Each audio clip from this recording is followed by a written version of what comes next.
finalement qu'on va pouvoir créer un climat serein, bienveillant et protecteur. Hein. Je remercie Madame Renard, qui est psychopraticienne spécialisée en thérapie brève, systémique et stratégique. C'est ça. Vous avez bien appris votre leçon. C'est bien.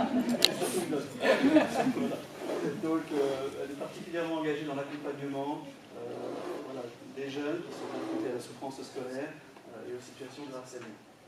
Je remercie aussi la team solidaire ici présente qui est à l'initiative de cette rencontre, qui a préparé également cette conférence. Donc merci à l'équipe pédagogique Caroline, Dominique, Élodie, Muriel, Virginie et Sonia. Et merci également aux élèves Angelina, Fatima, Laurie, Lily, Louise et Noah. Merci à vous pour vous aussi, à vous tous, pour votre présence.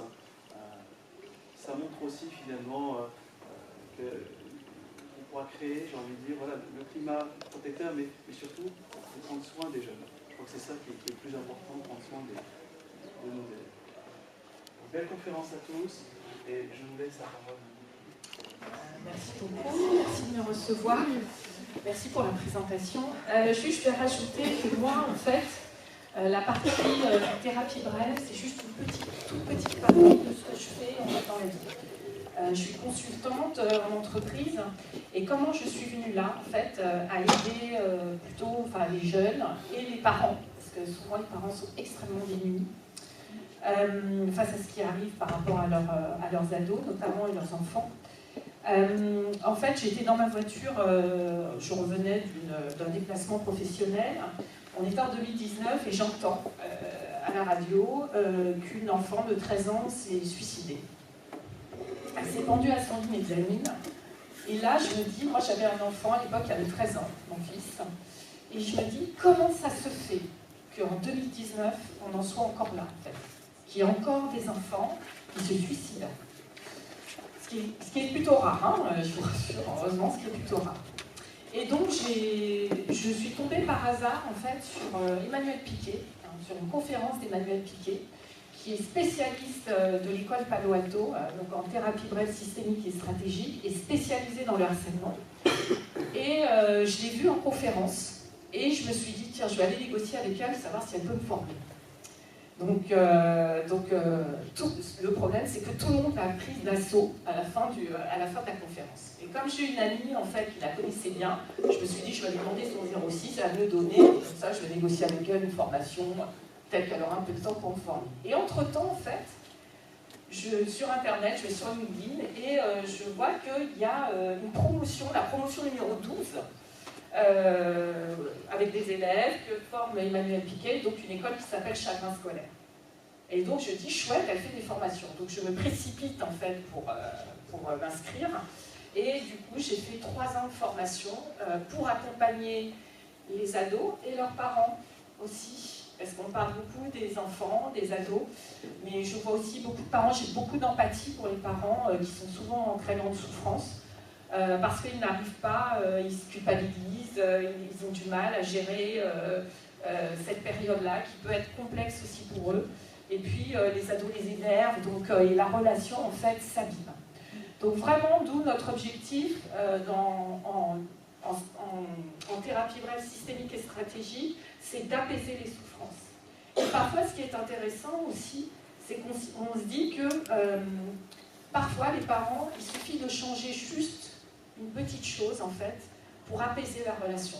Et il y a certains combats qu'on demande aux parents parfois de lâcher parce que parfois il faut choisir entre faire absolument que l'ado veut absolument faire qu'il fasse ce qu'on veut, ou bien en fait apaiser la relation. Et des fois il n'y a pas d'autre choix que ça. Ok? Donc j'aime bien, alors je vais parler aux deux, je vais parler à la fois aux adultes et aux ados, parce que, en fait les ados que je chéris particulièrement, j'adore la population ado. En fait, on vous demande beaucoup. On vous demande à la fois d'être autonome, c'est une période difficile, on vous demande à la fois d'être, ou en tout cas qui est vue en France comme difficile, je vais en parler après, mais on vous demande beaucoup, on vous demande d'être autonome, mais pas trop, de savoir ce que vous allez faire, mais surtout pas trop. même... voilà. Donc vous recevez beaucoup de messages en fait, un peu vous êtes trop comme ci ou pas assez comme ça, etc. Donc je trouve que ce qui est intéressant, c'est que le concept d'adolescence est arrivé à peu près à la fin du 19e siècle, début du 20e, par la psychanalyse. Et quand on parle en fait d'adolescence, on dit que c'est une période déjà compliquée. Donc déjà, quand on arrive à l'âge de 13 ans, à peu près, on se dit que tout le monde nous voit comme un être ou qui va avoir des difficultés, ça va être très difficile, la relation va être difficile. Donc déjà, en fait, comment on commence l'adolescence, on la commence comme ça. Et quand j'ai des patients qui viennent me voir parce qu'ils ont des problématiques avec un enfant de 6 ans et qui me disent déjà à 6 ans, elle est comme ça, j'ai peur pour l'adolescence. Donc vous voyez qu'on a tous, nous adultes, et qu'on oublie aussi que nous aussi on a été adolescents à un moment donné, que nous aussi en fait on a mis beaucoup d'espoir sur nous, que nous aussi en fait on a eu des difficultés relationnelles avec nos parents, mais c'est pas forcément le cas pour tout le monde. En tout cas, moi c'est les personnes que je reçois dans mon cabinet en majeure partie. Alors j'aime bien donner l'image de l'adolescent qui est en train de courir en fait, courir pour prendre son envol, courir pour être autonome, courir pour aller vers la vie. Et parfois, vous avez votre daronne ou votre daron là, qui est là à côté de vous et qui vous retient par la capuche du sweat en disant non mais va pas trop vite, il ne faut pas que tu ailles trop vite, etc. Donc on court après l'ado en le tirant par la capuche. Et qu'est-ce qui peut se passer en fait? C'est que le plongeon il va être tout pourri, quoi. Et ça c'est le risque en fait. C'est le risque que quand le parent il est derrière à dire fais pas trop ci, fais attention à ça, non va pas là, fais pas ci, etc. On ne pense pas que, du coup, on retient l'enfant et que, l'ado, et que l'idée, en fait, c'est justement de le rendre autonome et qu'il fasse lui-même ses expériences. Donc on va voir que, bien entendu, je ne parle pas, quand je parle aux parents, je ne vous demande pas d'être des missionnaires, mais on verra que l'autonomie est hyper importante et vous, parents, vous avez un rôle à jouer pour les ados pour qu'ils deviennent de plus en plus autonomes et pour les accompagner vers l'autonomie. Parce que le risque, en fait, c'est qu'ils s'éclatent par terre parce que tellement vous les avez retenus par la capuche.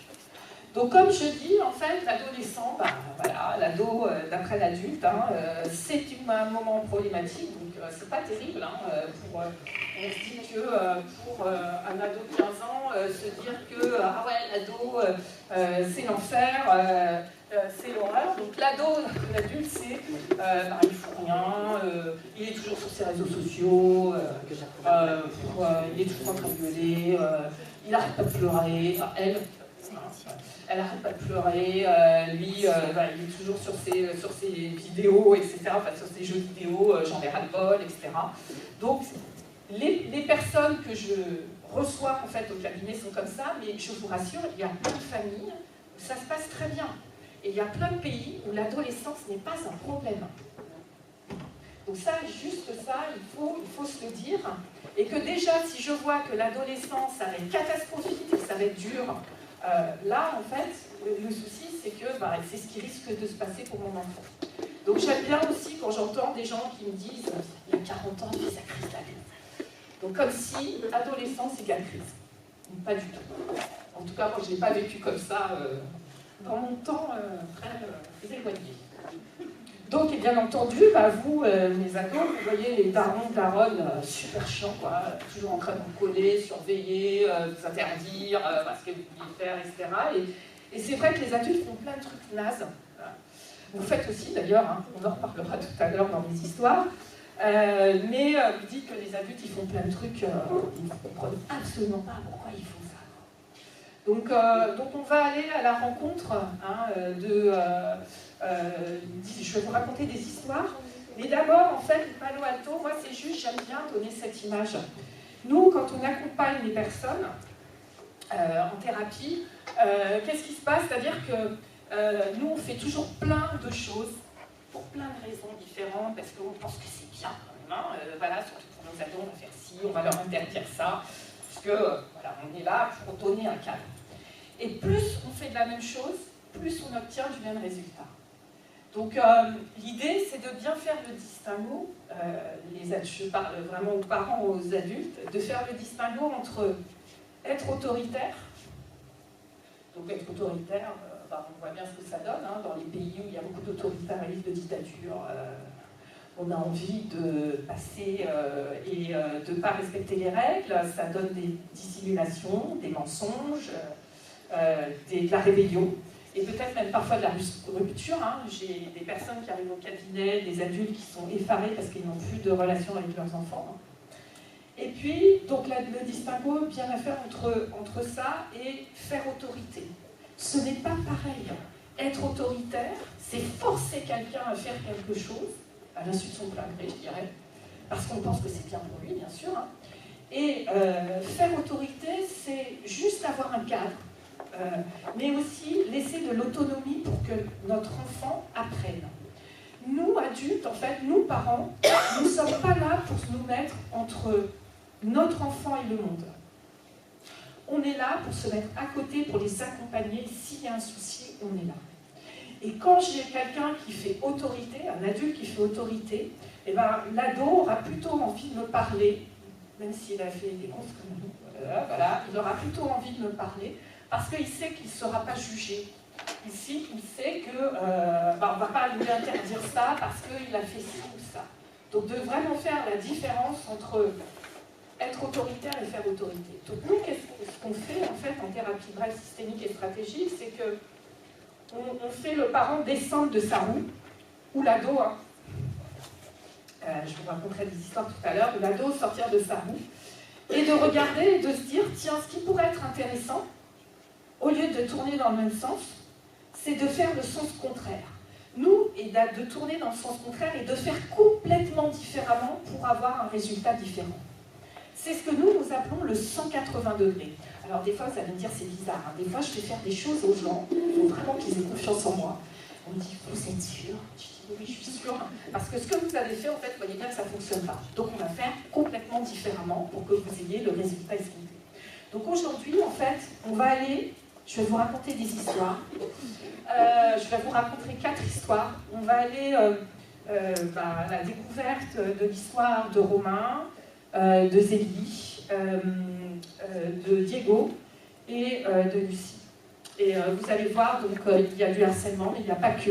Donc c'est des patients que j'ai eus, ou avec Emmanuel Piquet, où on était plusieurs praticiens, ou que j'ai eu au cabinet. Bien entendu, j'ai changé tous les prénoms. Voilà, les âges aussi. Donc ce que je vous propose, c'est que je fais la conférence et puis après vous pourrez me poser toutes les questions que vous voulez. Alors, on va commencer par Romain. Romain a 15 ans. Sa maman vient me voir, elle est complètement paniquée parce que Romain ne fait rien en cours, mais rien. D'ailleurs, il a des très mauvaises notes, hein, voilà. Et les seules notes qu'il a d'à peu près correctes, c'est les DM. Donc je lui dis, ok, donc qu'est-ce que vous attendez de moi? Elle me dit, j'aimerais bien le remettre au travail. Donc je lui dis, ok, donc qu'est-ce que vous avez fait pour le remettre au travail? Je contrôle, je lui arrache sa plaie, je lui planque ses manettes, je crie. Tous les soirs, c'est l'horreur pour les devoirs, je crie, donc je le fous sur la chaise, je le colle là, puis je lui dis, maintenant tu vas travailler, tu vas faire tes devoirs. Et je lui dis, ok, ça se passe comment? J'ai trop le seul. Et donc, elle me dit, plus il fait ça, plus ça m'énerve en fait. Hein. Donc forcément, je commence à m'énerver, je dis, tu peux pas être un peu motivé, hein, motive-toi. Hein. Donc, ce qui est complètement hallucinant, hein, de dire à quelqu'un de se motiver. Enfin bon, elle dit, donc motive-toi, tu devrais être motivé, puis regarde ton père. Ton père a fait X Polytechnique, hein, ton grand-père a fait X, et X. Ouais, mais bon, t'as le cerveau pour faire X, donc elle essaie de le convaincre, elle rassure, elle dit non, mais c'est parce que tu manques. Donc elle fait tout un tas de choses en place. Et surtout, elle contrôle. Donc elle me dit, c'est vrai que 3-4 fois par jour, je vais voir Pronote. Je vais voir s'il a des bonnes notes, s'il a un bon comportement, et elle me dit, il est collé tout le temps, et puis il va se mettre, alors c'est ce qu'elle me dit, avec tous les cassos du collège, il se met avec tous les pires, il se met avec. Donc bien sûr, je lui interdis de sortir le week-end, hein, donc il reste sur sa plaie. J'ai dit ok. Donc, qu'est-ce que vous faites? Racontez-moi quand vous lui faites les devoirs. Qu'est-ce qui se passe? Alors, elle me dit, je me mets derrière lui, je lui fais, tiens, fais ci, réfléchis, fais ça. Donc, plus je fais ça, plus j'ai l'impression qu'il râle. Je lui dis, ok, c'était quoi votre dernière note en maths? Elle me regarde, je lui dis, oui. La dernière fois que vous lui avez fait son DM, vous avez eu combien? Elle me dit 12, je sais, c'est pas folichon, hein. Mais en même temps, voilà, il n'y met pas du sien. Donc je lui dis ok, et là, je lui dis, écoutez, je vais vous raconter une histoire. Je vais vous raconter l'histoire du jardinier. En fait, c'est l'histoire d'un jardinier qui est très très doué, qui a des plantes extrêmement rares dans son jardin. Il a la main vraiment très verte. Et puis, un jour, son meilleur ami lui ramène une plante extrêmement rare. C'est-à-dire, il y en a 2 dans le monde. Il y en a une au Japon, donc il ramène la plante du Japon. Et il lui ramène cette plante, et puis il lui dit, voilà, je te la confie, je sais que tu as la main verte, voilà, tu y arriveras, tu vas bien prendre soin d'elle. Bon, donc il se dit, il réfléchit toute la journée, il va regarder sur ChatGPT comment je peux mettre, donc il ne trouve pas le nom de la plante, parce qu'elle est extrêmement rare, hein. Mais bon, il me dit, tiens, je ne veux pas trop la mettre au soleil, mais quand même un peu, je vais bien l'arroser, je vais mettre un bon terreau, etc. Donc il met tout ce qu'il faut. Et puis, il va se coucher, le lendemain, il arrive, et puis il manque une feuille. Il voit qu'il y a une feuille qui est par terre, il y a 5 feuilles.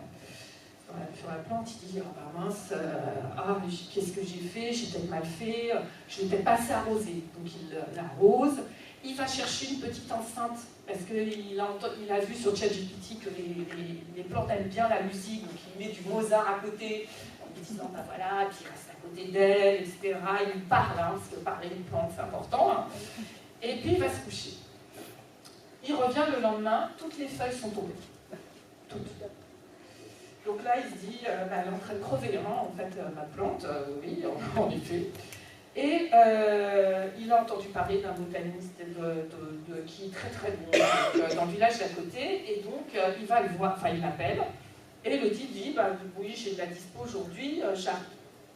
Donc il vient, donc il dit, voilà ma plante, et tout ça, donc il fait le tour, donc il y a encore l'enceinte, hein, l'arrosoir, tout ça, il fait le tour de la plante, il se gratte la tête, il fait ça, puis il regarde à droite, à gauche, il dit, bon, à force donc, de prendre soin de cette plante, vous lui avez caché le soleil. Et en fait, moi, c'est ce que j'explique aux parents, en fait, quand ils viennent me voir et qu'ils prennent en charge beaucoup de choses. Ça donne, en fait, des jeunes adultes qui ne sont pas capables. Parce que, quand je prends beaucoup en charge, quand je fais les devoirs à la place d'eux, quand je suis derrière, comme ça, hein, à essayer à pousser mon ado, en fait, je lui envoie 2 messages. Un extrêmement implicite, je t'aime mon chéri. C'est Romain, donc je t'aime mon chéri. Et un deuxième, très implicite, qui fait beaucoup de mal, c'est tu n'es pas capable. Donc une fois que j'ai dit ça, donc elle était très mal, elle a dit bon, j'ai fait n'importe quoi, je dis non, on n'est pas, là je vais vous aider et on va voir ce qu'on va faire. Donc voilà ce que je lui ai donné, parce que moi je donne des devoirs maison quand vous venez me voir. Je donne des tâches à faire. Hein. Donc je lui dis voilà ce que vous allez faire. Ce soir vous allez rentrer et vous allez vous excuser auprès de votre fils. Et vous allez lui dire, écoute Romain, je suis vraiment désolée, bon, j'ai fait un peu n'importe quoi, je suis vraiment super vieille, donc mon cerveau est un peu ramolli, donc j'ai fait n'importe quoi, donc je voudrais que m'excuser, parce que j'ai vu que je prends beaucoup de choses en charge, je fais plein de choses, je t'embête avec ses devoirs, et moi, en fait, mon objectif, c'est qu'on ait une belle relation. Je ne suis pas parent pour avoir une relation pourrie avec mon enfant, quoi. Donc, à partir de maintenant, donc elle m'a dit, ça. À partir de maintenant, en fait, ce que vous allez faire, c'est que vous allez lui dire, ce soir, vous allez vous excuser, vous allez lui dire, à partir de maintenant, je ne prendrai plus en charge. Donc, tu assumeras les conséquences si tu as des mauvaises notes, ben, attention à les conséquences, tu ne fais pas tes devoirs, je te laisserai l'expliquer au prof, je n'irai pas si je suis convoquée. Donc, je te laisserai l'entière responsabilité de ce qui se passe. Et donc, elle me regarde comme ça, elle dit, mais ça va être l'horreur. Je lui dis, parce que là, ça se passe bien, en fait. Elle me dit, non, on est d'accord. Donc, je lui dis, écoutez, voilà ce que vous allez faire, et il faut tenir 15 jours. Et bien sûr que s'il a besoin de vous, voilà ce que vous allez finir par lui dire aussi, c'est, si tu as besoin de moi, je suis disponible entre 18h et 19h. Et elle me dit, s'il arrive à 19h05, et je lui dis, non, vous n'êtes plus disponible, c'est 18-19, il faut vraiment s'y tenir, pendant 15 jours. Et donc, elle le fait, enfin, 15 jours après, je la revois, elle me dit, oh, j'ai pas de choses à vous raconter, et donc elle m'explique qu'elle a fait ça, elle a tenu 4 jours. Les 4 premiers jours, elle me dit, c'était horrible. Il n'ouvrait pas un seul cahier, il était sur sa plaie, et je lui dois jouer jusqu'à 2 ou 3 heures du matin, c'est comme ça, je suis écrasée. Et donc, elle dit, j'ai laissé faire, comme on avait dit. Et au bout du 5e jour, il est venu la voir, il lui a dit, le samedi aussi, c'est 18-19. Donc, elle m'a dit, oui, c'est 18-19. Et elle n'a plus rien dit. Et il est arrivé le soir, à 18h30, le samedi, en lui disant, écoute, je comprends rien dans Thalès, est-ce que tu peux m'expliquer, s'il te plaît, maman? Donc, elle n'a rien dit, elle a dit, oui, bien sûr. Donc elle s'est assise, elle a dit, j'ai carrément mis le chronomètre, j'ai carrément mis mon téléphone à côté et je me suis arrêtée à 19h. Et elle dit, depuis, ça se passe hyper bien à la maison, on a une super relation, il me demande quand il a besoin, il n'a pas forcément beaucoup progressé dans ses notes, mais elle dit, c'est pas grave en fait, c'est pas grave. Hein. Donc, Romain, lui, ce qu'il voulait faire, c'était... lui, il voulait faire une pro. En fait, ce qui l'intéressait, c'était dans la vente. Et c'est ce qu'il a fait. Et moi, j'ai reçu Romain après, qui m'a dit, j'en ai ras-le-bol, parce que mes parents, ils pensent que je vais faire Polytechnique. Ça ne m'intéresse absolument pas. Moi, ce que je veux faire, c'est me former dans la vente. C'est ça qui m'anime. J'ai envie d'être là-dedans. Et est-ce que tu peux m'aider avec maman, parce que je pense qu'elle a beaucoup mal. Et moi, j'ai vu, en fait, dans la salle d'attente, le fils qui est sorti et la maman se prendre dans les bras, et ça, c'est chouette. Alors, Lucie, 14 ans, 700 000. Est-ce que vous savez à quoi ça correspond, ces 700 000? Non. C'est le nombre d'enfants, d'ados harcelés en moyenne par an en France. Et je ne suis même pas sûre que ce chiffre ne soit pas sous-estimé. Donc Lucie, à 14 ans, sa mère vient me voir, parce que je reçois toujours les parents d'abord, hein, c'est important. Sa mère vient me voir pour me dire que c'est extrêmement difficile avec sa fille, que sa fille en fait est victime de harcèlement depuis plusieurs mois. Et elle est harcelée en plus par une de ses super copines qu'elle connaît depuis qu'elle a 4 ans. Donc la maman de Lucie, elle est très contrôlante. Hein. Elle aussi, elle contrôle tout. Elle va voir les téléphones, elle regarde, elle sent que sa fille aussi va pas bien. Elle dépérit, hein, sa fille dépérit de plus en plus. Et elle se dit, je sais plus trop quoi faire. Donc je lui demande tout ce qu'elle a fait. Donc elle est allée voir la CPE, elle est allée voir les parents, la maman de Léane, hein, qui harcèle Lucie. Elle est allée voir sa mère, elle lui a parlé, la mère a dit non, pas du tout. Hein. Et donc elle l'a quand même rappelé, enfin envoyé un texto en lui disant en fait Lucie colle tout le temps à Léane et Léane en a marre, donc c'est pour ça, enfin, arrête, dis à ta fille d'arrêter de coller la mienne. Voilà en gros ce qu'a dit la mère de Léane. Et donc elle a même fait une réunion avec le principal du collège. Et quand elle est sortie, elle s'est dit, enfin Lucie a dit c'est bon, ça va s'arrêter. Alors ça s'est arrêté une semaine. Et ça a repris. Et Lucie donc ne parle plus. Dit très peu de choses à sa mère, et sa mère me dit je suis de plus en plus inquiète, etc. Donc je fais une offre de service à Lucie, parce que moi, je ne suis pas là pour forcer les gens à faire quelque chose, je ne peux pas plus vouloir que mes patients. Hein. Donc moi, ce que je fais, c'est que j'écris un mail ou un texto à l'ado, et s'il a envie de venir me voir, moi je lui dis que je peux l'aider, mais c'est lui qui choisit.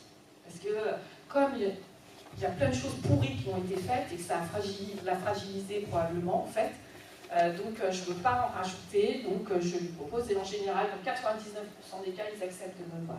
Donc Lucie vient me voir, et elle m'explique que c'est l'enfer depuis plusieurs semaines, mois même, et que Léa, qui était sa super amie, en fait, la laisse de côté. Et même pire, en fait, non seulement elle la laisse de côté, mais elle l'isole. Alors, parents, on sait très bien que la première matière à l'école, ce n'est ni les maths, excusez-moi, ni les maths, ni le français, c'est la relation sociale. Et la première chose qu'on demande à nos enfants, le premier jour de l'école, est-ce que tu t'es fait des copains? Ou est-ce que tu as tes potes avec toi en cours? Parce qu'on sait que l'isolement est un danger. Donc voilà ce qui se passe par rapport. Donc je reçois Lucie, et Lucie me dit que. Donc je lui demande qu'est-ce qui s'est passé la dernière fois, comment tu as fait, qu'est-ce qui est arrivé. Donc elle m'explique que toutes les récrés, elle est seule. La cantine, elle est seule. Et elle me dit, alors je lui dis, ok, donc qu'est-ce que tu fais pour revenir dans la relation avec tes copines? Alors elle me dit, ben j'arrive et je demande à Mathilde c'est une autre fille de la bande, je demande à Mathilde en fait si elle veut bien m'intégrer dans le groupe, si elle veut bien que je vienne avec elle, quoi. Et Mathilde, systématiquement, en fait, lui dit, attends, on va en discuter entre nous. Et donc, Lucie reste à côté, comme ça. Et donc, à 5-6 mètres, il y a les filles, elles se parlent entre elles, elles rigolent, etc. Et ça dure toute la récré. Et toutes les récrés, c'est pareil. Donc, imaginez dans quel état est Lucie. Elle se met à pleurer, elle me dit, je ne sais pas, je ne sais plus quoi faire pour intégrer le groupe, parce que c'est ce groupe-là qui l'intéresse. Et sa mère a beau lui dire, mais va voir d'autres filles. Elle ne veut pas, elle dit tous les autres, elles, elles sont super, hein, c'est populaire, on va dire. Les autres, bah, c'est des gueuses, quoi. Donc, j'ai pas du tout envie d'aller voir les autres. Donc, je reste là, dans l'espoir. Et là, qu'est-ce que je fais à Lucie? Je lui fais ce qu'on appelle dans notre jargon l'alternative stratégique. Au lieu de lui dire, va voir d'autres copines, parce que franchement, il y en a plein d'autres qui doivent être super sympas, on est 7 milliards sur Terre, reste pas avec les mêmes, hein, ce qui n'avance à rien du tout. Hein, voilà. Donc, qu'est-ce que je dis à Lucie? Je lui dis, voilà, Lucie, tu as deux choix, en fait. Il n'y en a pas d'autres. J'aimerais bien t'en proposer un autre, mais il n'y a que cela. Et c'est à toi de choisir. Le premier, c'est, imagine que tu as un banquet d'anniversaire et que tu es en hauteur, hein, dans une cage, et que, donc Léa, la reine-mère, hein, tient le banquet hein, d'anniversaire, et toi, tu es en haut, tu ne peux pas participer au banquet. Et tu n'auras que les miettes. Mais ce sera toujours comme ça. Mais peut-être que tu préfères avoir les miettes. Si c'est OK pour toi, bah, c'est OK pour moi, en fait. Donc peut-être que toi, parce que ça ne va jamais changer, tu auras toujours les miettes. Ou bien, il y a une autre solution. Hein, parce que, donc comme les miettes, c'est mieux que rien, hein, tu trouves, bah, OK, moi je prends les miettes parce que c'est mieux que rien. Ou bien, en fait, la cage est ouverte. Et tu peux t'envoler. Mais tu ne participeras plus jamais à un banquet d'anniversaire en haut, en bas, nulle part. C'est les deux choix que je te propose. Il n'y en a pas d'autres. Donc, les miettes, moi je ne pourrais pas t'aider parce que tu sais déjà faire. Si tu veux t'envoler, moi je peux t'aider. Donc je te laisse réfléchir et puis on prend rendez-vous. Si tu as envie d'allumer, on allume. Je dis toujours, je ne peux pas plus vouloir que mes patients. Ok ? Moi, je freine beaucoup, hein, parce que comme sa mère l'a poussé beaucoup, moi, je freine. Et donc, je propose à Lucie de faire ça, et puis elle revient 15 jours après, elle me dit, je veux bien m'envoler. Et là, je lui dis, bah voilà ce que tu vas faire. Tu vas arriver le matin, mais vraiment comme si tu étais tu étais une star. Une star des réseaux sociaux, vraiment the star, quoi. Hein. Regarde là, l'autre, je peux dire ça. En fait, l'idée, c'est que tu arrives comme si, en fait, tu étais la plus populaire du collège. Elle lui dit, ouais, je peux faire ça et tout, vas-y, entraîne-toi. Donc elle commence à s'entraîner, parce qu'on s'entraîne quand même. Hein. Je lui dis, entraîne-toi bien, etc. Et puis, en fait, est-ce qu'il y a 2-3 nanas dans ta classe qui ne sont pas trop gueuses, avec qui tu pourrais être, pourquoi pas, voilà, à la récré, avec qui tu pourrais aussi, toi, jouer les stars et avoir comme un public, quoi. Elle me dit, ouais, il y en a 2 qui sont sympas, je pourrais peut-être juste un peu traîner avec elles, surtout qu'elle me parle quand même assez souvent. Je dis, ok. Elle me dit, elles ne sont pas hyper populaires, mais ça va, quoi. Donc je lui dis, ok, donc tu vas faire ça, et il faut que tu tiennes, parce que Mathilde va venir te voir. Parce que Mathilde, c'était la messagère. Mathilde a dit, tu peux intégrer le groupe, et elle a fait exactement ça. Non, franchement, c'est trop naze, ça m'intéresse pas. Et donc, je lui dis, il faut que tu tiennes, c'est-à-dire qu'elle va revenir, et que peut-être même Léane viendra te voir pour te dire la même chose. Tu peux revenir dans le groupe. Et là, tu diras, non, merci, hein. Ce que vous racontez, ça m'intéresse carrément pas. Et donc, elle a tenu, elle me dit, j'ai trouvé ça génial. Donc, elle a fait ça. Et donc, en plus, elle s'est fait d'autres potes à côté, hein, c'est les filles, etc. Et en fait, ce qui est hallucinant, et ce que je raconte, moi, par exemple, dans tous les processus de harcèlement, que ce soit à la cour de l'école, à la machine à café en entreprise, c'est pas parce que vous êtes petit, maigre, gros, avec des boutons, avec des bagues aux dents, je sais pas quoi d'autre, que vous êtes harcelé, en fait. Ça n'a rien à voir. On est harcelé, enfin les enfants sont harcelés, ou on est harcelé parce qu'on a une faiblesse et qu'elle se voit. Et moi, en fait, mon job, quand je reçois des enfants qui sont victimes de harcèlement, c'est leur redonner le pouvoir, en fait. C'est leur redonner le pouvoir sur la relation. C'est de leur le faire autrement, en fait, leur faire différemment. Et de ne pas leur dire, tu devrais aller voir d'autres nanas. Je pense que, parce que c'est ce qu'on leur dit, en fait, aux enfants. C'est ce qu'on leur dit, ce qu'on dit aux ados, va voir quelqu'un d'autre. Ou t'inquiète pas, mais t'en occupe pas, c'est un con. Ou elle est conne. Excusez-moi des gros mots, mais enfin bon. T'en occupe pas, machin. Et le problème, c'est que plus vous intervenez en tant qu'adulte, plus vous fragilisez l'enfant. C'est bizarre, hein, mais c'est comme ça. Ça marche pas du tout. C'est-à-dire que faire intervenir les adultes, ça ne fonctionne pas. Il faut vraiment, c'est hyper important, et nous c'est ce qu'on dit avec Emmanuel Piquet, en tout cas ça fonctionne extrêmement mal. Parce que, quelque part, vous envoyez pareil le message « je t'aime hein, », donc je serai toujours là pour toi, mais vous envoyez surtout le message que « regarde à quel point il est faible ». Et que nous, moi des fois j'ai la question « pourquoi, qu'est-ce que vous faites avec les harcelés ?» Moi les harceleurs, pardon, moi je ne m'occupe pas des gens qui harcèlent.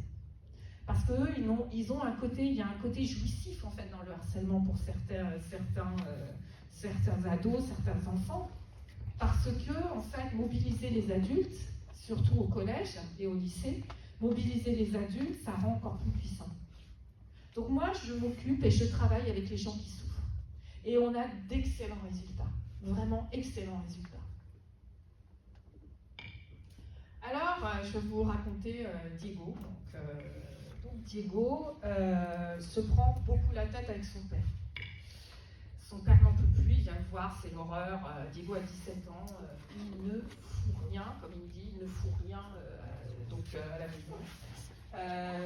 Donc il dit sa chambre, c'est l'horreur, c'est un débarras pas possible, ça pue, parce qu'il n'aère jamais.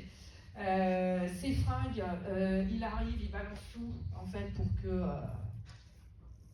qu'on lui nettoie ses fringues. Hein. Donc le papa et la maman sont séparés, hein. Donc il vit avec son papa. Et donc il dit j'en peux plus. Tous les soirs on se prend la tête en fait, hein. Tous les soirs. Donc la relation est extrêmement compliquée. Donc je sais plus quoi faire. Je sais vraiment plus quoi faire. Et là, en fait, je lui dis, ok, racontez-moi la dernière fois que vous êtes pris la tête. Donc Diego arrive, alors il me dit, c'est très souvent ça, hein. Il arrive, qu'est-ce qu'on graille? Donc il me dit, moi, ça me fait partir au quart de tour. Qu'est-ce qu'on graille alors qu'il n'a rien fait? Ça me fait partir au quart de tour, et dès qu'il me dit ça, alors là c'est bon, je dis comment ça, qu'est-ce qu'on graille? C'est-à-dire, mais toi tu fais rien, etc. Et là il commence à se prendre la tête. Et en fait, je lui explique, je lui donne l'image de l'échelle. L'échelle, je vois souvent ça en fait dans la relation parent-ado. C'est que les ados, vous avez quand même un truc, c'est pour ça que j'aime beaucoup les ados, un truc, mais vous avez vraiment du talent en fait pour nous faire monter au barreau de l'échelle. Je trouve ça génial. Je trouve ça génial. Moi, je faisais ça avant. Je me souviens plus, hein, parce qu'en tant qu'adulte, maintenant, on ne se souvient plus, mais je trouve ça top, quoi. Un mot et bim, on monte au premier barreau de l'échelle. Donc, qu'est-ce qui se passe en fait? On est ce qu'on appelle en escalade symétrique, c'est-à-dire que le papa, en fait, de Diego, ce qu'il fait, c'est que Diego dit qu'est-ce qu'on graille? Et donc, lui s'énerve, il est sur le premier barreau de l'échelle. C'est mort. À partir du moment où vous montez à l'échelle, vous êtes en mode trampoline. C'est-à-dire que vous allez monter et la descente va être raide. Hein, voilà. Et même si Diego claque la porte, fait ci, fait ça, etc., même si Diego fait ça, en fait, c'est quand même vous qui perdez. Et je trouve que c'est intéressant, et il me dit, des fois, il me dit, ouais, c'est quand même qui le patron? Alors je lui dis, si vous le demandez, c'est sûrement pas vous. Donc il m'a dit, ah oui, voilà. Et donc là, je lui explique la différence entre une dictature, voilà, et être à l'écoute, accompagner, et être plutôt, avoir un cadre, bien sûr, puisque je ne parle pas de parents abandonniques. Je parle de parents qui sont là, mais qui laissent leur enfant aussi expérimenter les choses et leur donner quelques leçons. Bon. Donc, il me dit, ouais, mais moi, ok, tout ça, qu'est-ce que je vais faire? Donc, je lui dis, voilà ce que je vais vous proposer. Qu'est-ce qui vous énerve le plus? Alors, il me dit, ce qui m'énerve le plus, là, c'est vraiment, c'est une mode trampoline tout de suite, c'est la chambre. La chambre qui n'aère jamais, ça pue, c'est dégueulasse, j'aime pas. Donc, je lui dis, ok, qu'est-ce que je fais? Il me dit, j'aère à sa place. Ah, je lui dis, c'est sûr que ça... il ne va pas changer, hein. Il a un papa qui est génial, qui aère à sa place, qui fait des trucs à sa place, donc il ne va pas changer. Et donc je lui dis, ok, alors ce que vous allez faire, c'est que là, au mois de décembre, vous allez éteindre le chauffage, et puis vous allez aérer. Mais vous allez aérer toute la journée. Donc quand il va rentrer, c'est son appartement, quand il va rentrer, il va bien se caler. Voilà. Et vous allez lui dire, excuse-moi chérie, j'ai oublié de fermer la fenêtre. Mais vous ne lui dites pas, t'as qu'à aérer, etc. Vous lui dites, chérie, j'ai oublié de fermer la fenêtre. Okay. Donc il y a ça qui l'énerve, et il y a le linge. Alors le linge, j'ai pas été sympa. Le linge, je lui ai dit, ce que vous allez faire, c'est, est-ce qu'il a un t-shirt qu'il aime, un truc capuche, là, les gars, ils aiment bien ça. Est-ce qu'il a un truc capuche? Moi, il y a un capuche, là, qu'on lui a offert. Il adore ça, il aime son sucre capuche. Je dis ok, donc vous allez le faire bouillir à 90 degrés. Et donc, il me dit, mais il va rétrécir. Je dis, c'est exactement ce que je fais. Et donc, il a fait bouillir le truc. Et Diego lui dit, putain, mon sweet, merde. Donc, qu'est-ce que t'as fait? Il dit, excuse-moi, je sais pas. C'est peut-être, je vieillis en fait, en ce moment, j'ai le cerveau ailleurs, donc et puis il lui avait pas fait bouillir que ça, il m'a dit après, je fais bouillir d'autres trucs. Un peu le rapport, il lui a fait bouillir, donc le truc qui lui arrivait là. Donc après, il s'est occupé de ses machines. Et la relation s'est apaisée. Quand je vous dis que parfois, il y a certains combats qu'il faut arrêter, et il m'a dit, je lui ai dit, moi, l'objectif, en fait, c'est que vous montez pas, en fait, à l'échelle. Vous devez rester en bas. Le pied, vous mettez le pied sur le premier barreau, c'est mort. Donc voilà ce que vous allez faire. Et là, je lui dis, par exemple, quand il dit qu'est-ce qu'on graille, vous lui dites, je sais pas, tu m'as préparé quoi, mon chéri?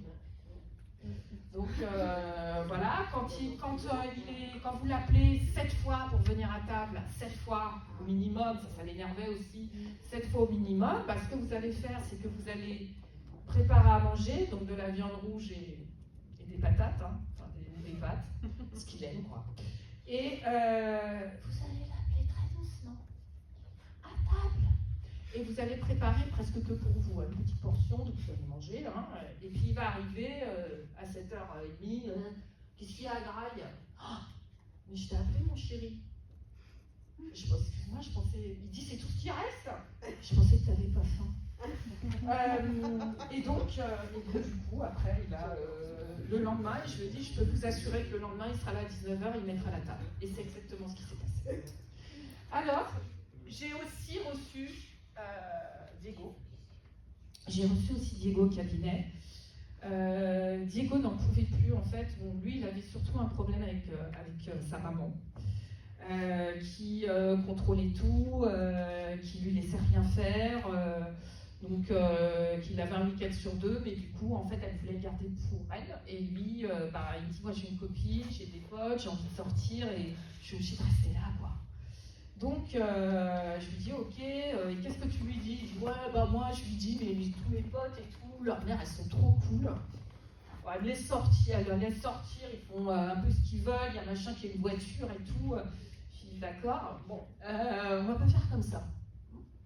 Voilà ce que je te propose de lui dire, c'est que tu arrives vers elle et puis tu lui dis, alors tu changes un peu, hein. Tu dis pas toujours les mêmes trucs, hein, mais tu vois, tu lui dis, je suis allée chez Esteban, oh là là, j'ai vu à quel point j'avais de la chance d'avoir une daronne comme toi. Il faut garder d'avoir une daronne comme ça, je trouve, voilà, t'es super, avec toi on peut parler, on peut échanger, je trouve que c'est génial. Et il me dit, même si c'est pas vrai, je lui dis, toi ton objectif c'est quoi? Qu'elle te lâche, on est d'accord? Elle me dit oui, je dis d'accord, donc tu vas voir que je le sais, parce que moi-même je suis maman, et donc tu verras que ça va, après elle va te lâcher. Donc tu testes ça. Tu changes un peu, hein, tu dis pas toujours les mêmes trucs et tu fais pas ça tous les jours parce qu'elle va sentir le poteau rose, mais tu fais ça 2-3 fois dans la semaine et puis tu changes un peu. Hein. Et quand il est revenu, il m'a dit je suis super content. Maintenant, elle m'a même proposé de passer mon permis et de me le payer et de m'acheter une petite voiture avant d'avoir 18 ans. Quoi. Donc vous voyez que parfois on fait plein de choses qui ne fonctionnent pas. Et même vous les ados, parce que nous on fait des trucs vraiment bien pourris, mais parfois vous aussi.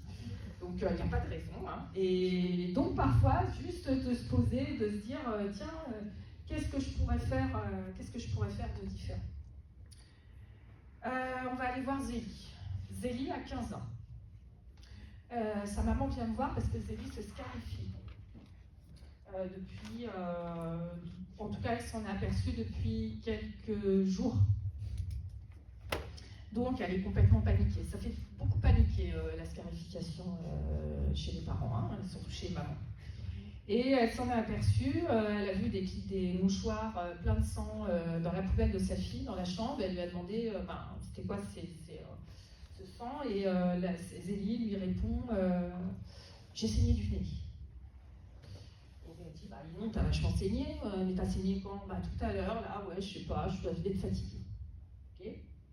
Et puis, une deuxième fois, une troisième fois, et puis Zélie dit toujours la même chose. Et là, elle dit, je commence à m'inquiéter.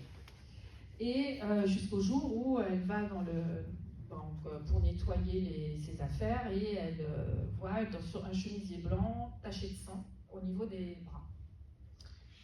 Donc, qu'est-ce qu'elle fait? Elle se pose la question, donc elle dit je vais lui en parler, donc elle lui en parle, elle dit montre-moi tes bras, montre-moi tes cuisses, voilà.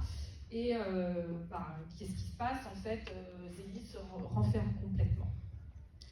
Donc elle m'explique qu'ils ont déménagé depuis quelques mois et qu'elle n'a pas retrouvé ses copains, qu'elle est elle se sent pas super bien, qu'elle est hyper triste, enfin qu'elle a l'air en tout cas triste.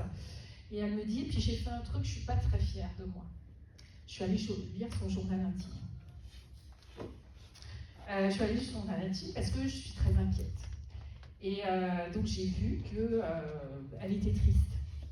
Donc je me dis que j'allais un peu la rassurer, la consoler, mais elle n'est pas censée savoir que j'ai lu son journal intime. C'est sûr. Donc elle me dit c'est pas bien. Hein. Donc moi j'essaie toujours de pas condamner. On fait plein de choses qui sont pas bien. Hein. On sait que c'est pas bien. On fait plein de choses pour plein de raisons différentes, surtout parce que les parents ont peur pour leurs ados. Hein. Voilà.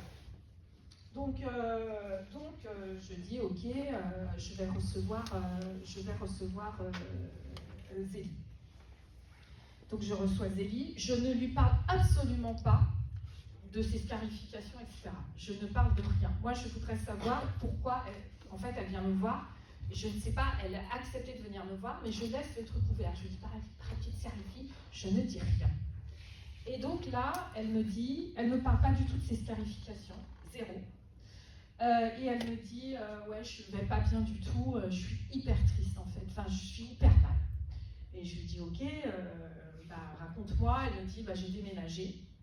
Et j'ai pas retrouvé l'environnement amical que j'avais, j'ai pas retrouvé des super copines. Bon, elles sont sympas, mais c'est pas ça, quoi. Je lui dis, ok, alors qu'est-ce que tu fais, toi, pour retrouver cet environnement amical? Elle me dit, non, là, au collège, je fais rien. Je fais plutôt des trucs avec mes anciennes copines, donc on a Snap, et c'est vrai que je reste beaucoup sur Snap avec elles et tout, mais je vois qu'elles font plein de trucs à côté, sans moi. Et donc moi ça me pèse, je suis pas bien du tout, je dis ok. Et quand tu es triste, ça t'arrive souvent, elle me dit c'est toute la journée en fait.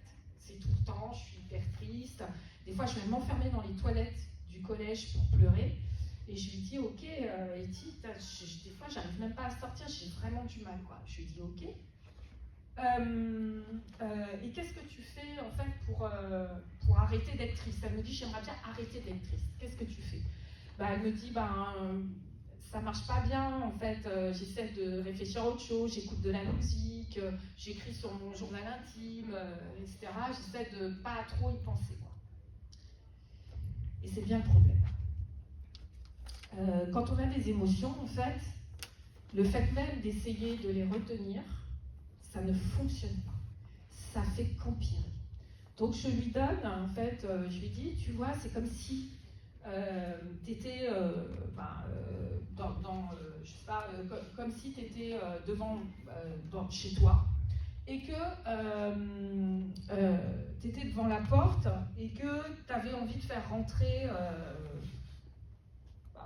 ta peine, mais que tu l'as laissé dehors. C'est comme un invité, vous invitez quelqu'un, vous lui dites de venir, et puis une fois qu'il est là, vous le laissez devant la porte sans rien, sans verre, sans le faire rentrer, etc. Je lui dis, donc nous, ce qu'on va faire, c'est que tu vas convoquer ta peine. C'est-à-dire qu'au lieu qu'elle soit débordante, au lieu qu'elle prenne tout l'espace, moi, ce que je te demande, c'est d'ouvrir la porte, en fait. Mais d'ouvrir la porte au moment où toi, tu l'auras choisi. Pas dans les toilettes, comme ça, à pleurer, sauf si tu as choisi ce moment-là. Mais vraiment au moment où tu l'as choisi. Donc plutôt dans un endroit que tu apprécies, dans ta chambre, etc. Et de regarder en fait toutes les photos et tout ce que vous avez vécu ensemble avec vos copines, avec tes copines, et que probablement tu ne revivras pas. C'est hyper important d'ouvrir la porte et de laisser rentrer son émotion.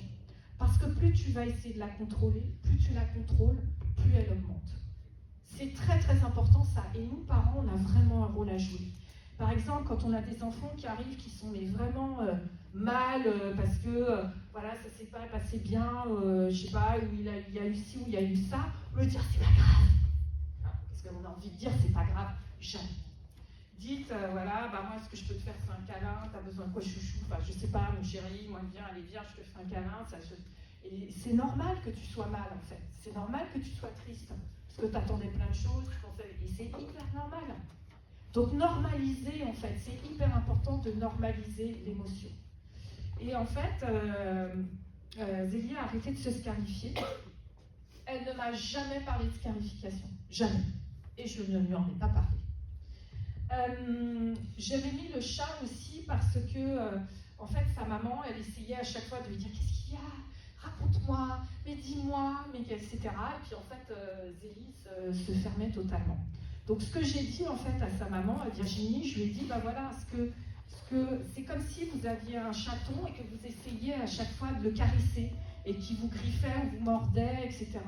Donc, vraiment...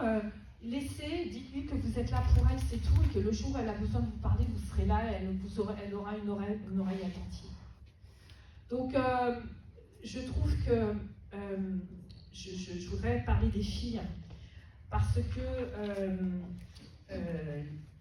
vous, les filles et les adolescentes, en fait, moi j'ai beaucoup d'adolescents qui sont en très grande souffrance depuis 2021.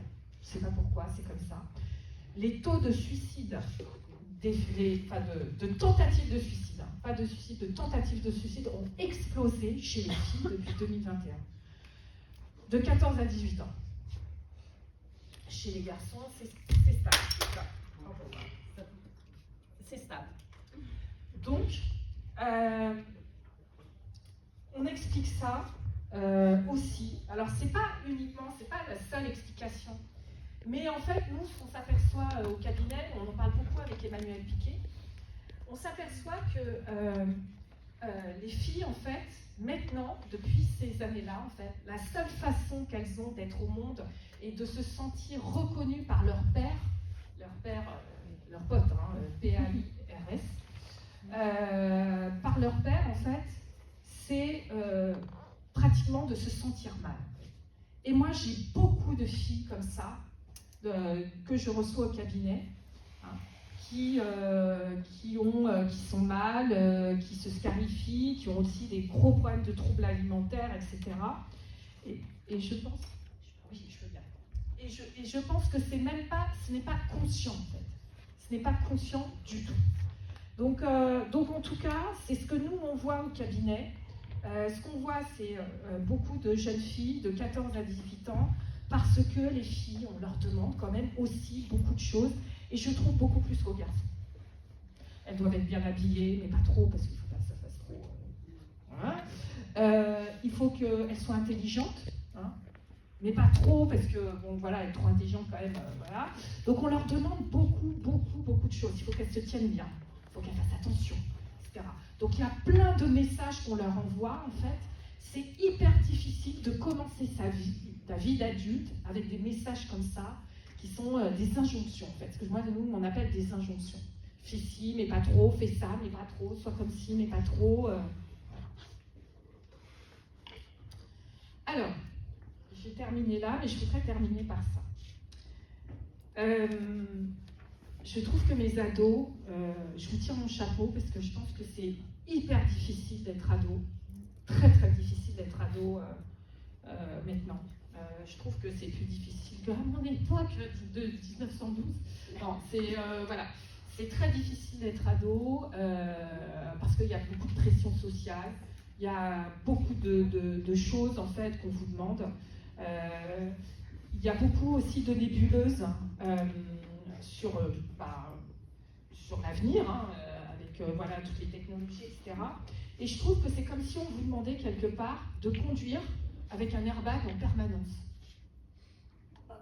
Et que vous êtes étouffé en fait par l'airbag. Donc nous, parents, en fait, notre rôle, c'est vraiment de faire attention à ça, d'être vigilant en fait, de ne pas déclencher l'airbag avant même qu'on en ait besoin. Pour protéger nos enfants, on fait plein de choses, plus ou moins bien. Vous aurez compris que c'est plutôt moins, parfois. Mais qu'on se dit, bah tiens, je vais mettre l'airbag, hein, je vais mettre tous les coussins, les trucs, etc., pour que ma fille soit bien, pour que mon fils soit bien, pour qu'il ait tout l'avenir et qu'il ne finisse pas à la rue, parce que j'ai beaucoup de parents qui ont une peur horrible que leur enfant finisse à la rue ou comme un punk à chien. Des gens comme ça, il ne faut pas qu'ils finissent comme un punk à chien, etc. Donc, ce qu'il y a d'important, d'abord, je trouve ces deux choses. C'est d'abord préserver la relation. Parce que le jour où il arrive quelque chose à votre ado, peut-être vous serez contente de le savoir et qu'il vous en parle, sans que vous le jugiez, sans que vous lui imposiez votre point de vue. Hein, c'est la différence entre être presque dans une dictature, hein, et puis avoir un cadre donc, en tant que parent. Et puis accorder de l'autonomie. Arrêtez de tenir vos enfants par les capuches en espérant qu'ils ne vont pas tomber, parce que de toute façon ils tomberont. Comme nous on est tombés d'ailleurs, hein, et que peut-être on continue de tomber, mais c'est en tombant qu'on apprend mieux. Donc moi je reçois plein de personnes au cabinet Et mon objectif, en fait, c'est vraiment d'aider à apaiser la relation et aider aussi les ados à apaiser leur relation par rapport à eux, avec eux, en fait. Parce que je vois beaucoup ça aussi, des ados qui sont plutôt mal. Et donc, moi, mon objectif, c'est vraiment ça, et que ce soit le plus apprenant pour eux. Je vous remercie.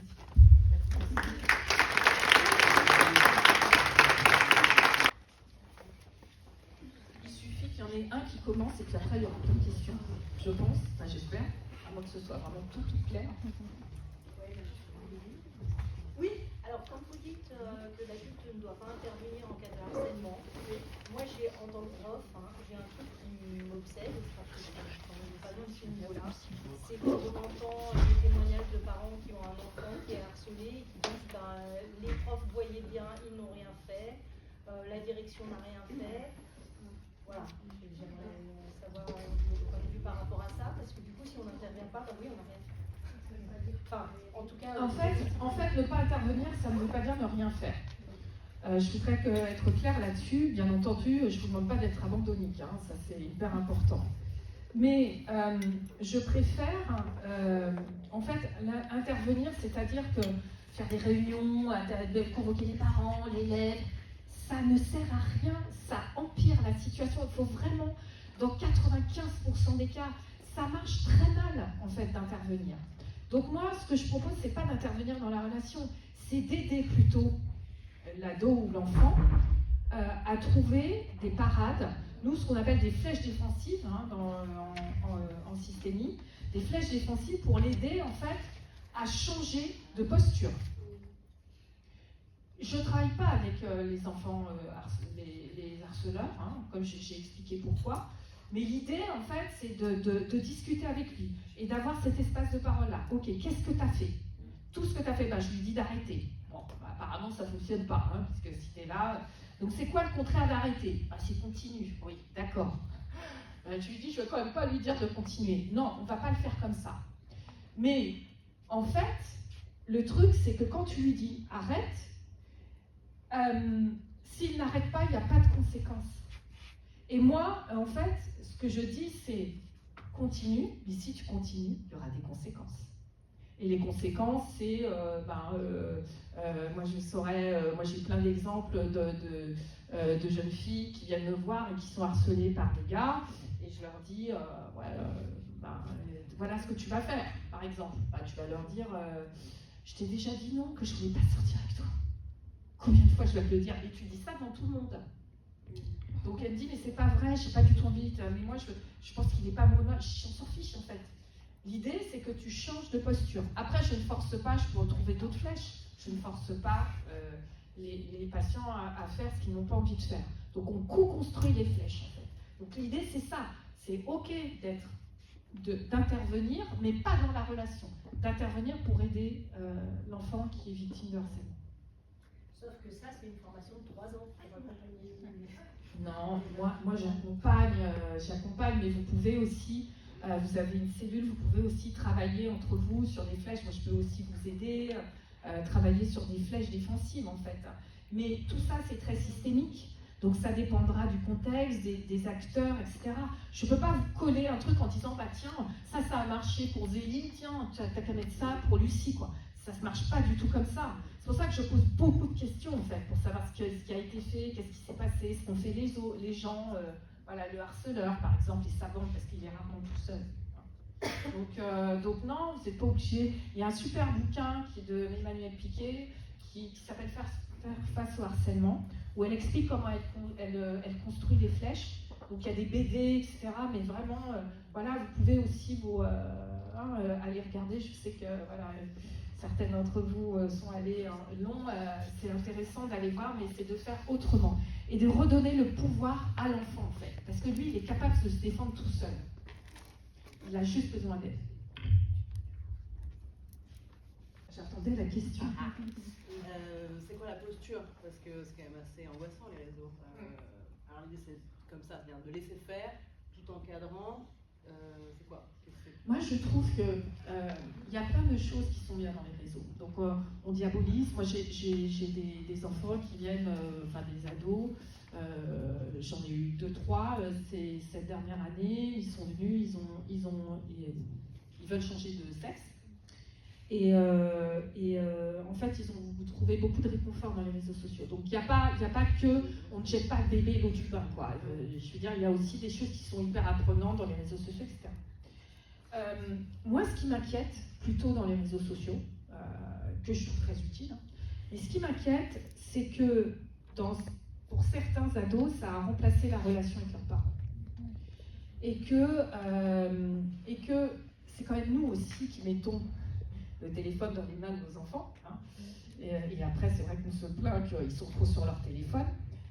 Mais les réseaux sociaux, en fait, c'est de se dire, de poser à un moment la question. Qu'est-ce que tu trouves? S'intéresser, en fait. Qu'est-ce qui te fait vibrer dans les réseaux sociaux? Qu'est-ce que tu y trouves? C'est quoi les informations qui t'intéressent? Qu'est-ce que tu vas chercher? Intéressez-vous aussi. Est-ce qu'on pose la question? Qu'est-ce qui t'intéresse dans les réseaux sociaux? Et qu'est-ce qui t'intéresse dans les réseaux sociaux que tu ne trouves pas à la maison? Dans la relation. Parce que les réseaux sociaux, c'est de la relation aussi. Hein. Et nous, notre job, c'est pas d'interdire les réseaux sociaux, parce que de toute façon, la machine va être plus forte que nous. Hein. Le système va être plus fort que nous. Hein. Ça va nous broyer. Mais de se dire, ok, de discuter, d'ouvrir le débat avec nos enfants. Et juste de dire, voilà, qu'est-ce que tu en penses, qu'est-ce que tu trouves, qu'est-ce qui t'a à un moment choqué dans les réseaux, voilà, qu'est-ce qui te pose question. Et c'est plutôt d'accompagner l'utilisation plutôt que d'interdire. Et je sais qu'il y a beaucoup, et je trouve que il y a un bouquin qui m'exaspère, que j'ai acheté parce que j'ai voulu lire quand même, La fabrique à crétins, digital, un truc comme ça s'appelle comme ça. Où en fait, on prend nos enfants pour des crétins, en fait, hein, et nos ados, on les prend pour des débiles, et on se dit qu'ils n'ont pas assez de recul, en fait, pour comprendre, en fait, ce qu'il y a de bien dans les réseaux sociaux et ce qu'il n'y a de pas bien. Et ça me gêne beaucoup, en fait, parce qu'on leur envoie le message qu'ils ne sont pas capables. Et je trouve que c'est très courant, depuis ces 15 dernières années, je ne sais pas si ça va être l'augmentation des réseaux sociaux, mais en tout cas, je trouve que c'est ce qu'on envoie comme message à nos enfants. Tu n'es pas capable d'avoir de la prise de recul, tu n'es pas capable de... Donc peut-être, en fait, plutôt parler, les réseaux sociaux, qu'est-ce qui te fait vibrer dans les réseaux? Parce que je vois que tu es souvent dessus, qu'est-ce que tu apprends? Et de s'intéresser plutôt et d'ouvrir la discussion. Oui, c'est le décalage de génération. Parce qu'il suffit que vous ayez envie d'interdire,